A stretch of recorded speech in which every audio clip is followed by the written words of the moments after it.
Hello everyone, welcome back to Space Journey. Everything has a history behind it, right?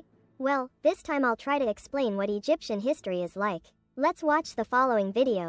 Pyramids before Europe had stone cities. So where did it all begin? Over 7,000 years ago, before there were pharaohs or pyramids, people were already thriving along the Nile River. They turned harsh desert into farmland by mastering the flood cycles of the Nile, making Egypt one of the first agricultural civilizations on Earth.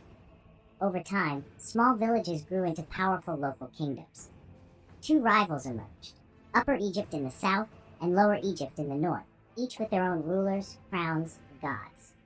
Then around 3100 BCE, a warrior king named Narmer, also known as Menes, conquered and unified both regions. He became the first pharaoh of a united Egypt, kicked off Dynasty 1.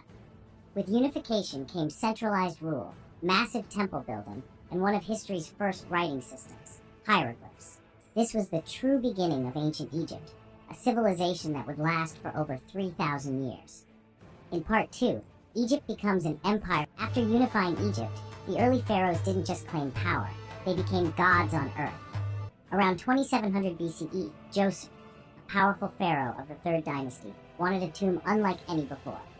His architect, Imhotep, stacked 6 stone layers, creating the Step Pyramid of Saqqara. It was the first monumental stone building in history.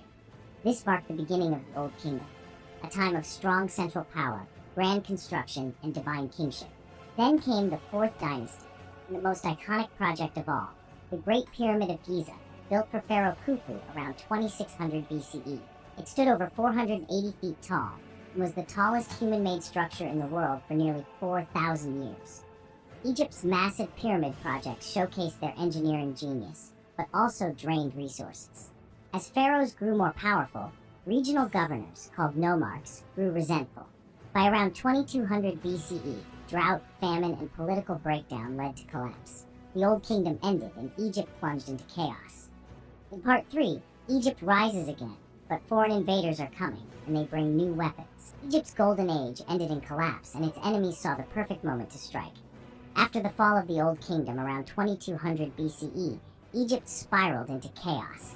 Pharaohs lost control, local governors fought for power, crops failed.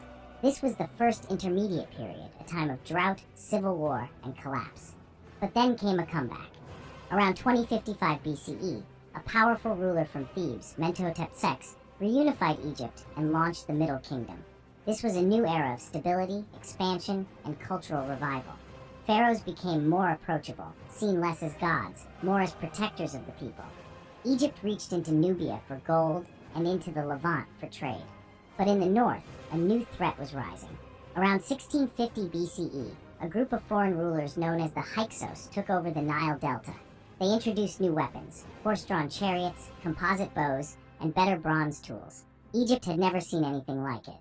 In Part 4, Egypt strikes back and rises into its greatest age of empire and power.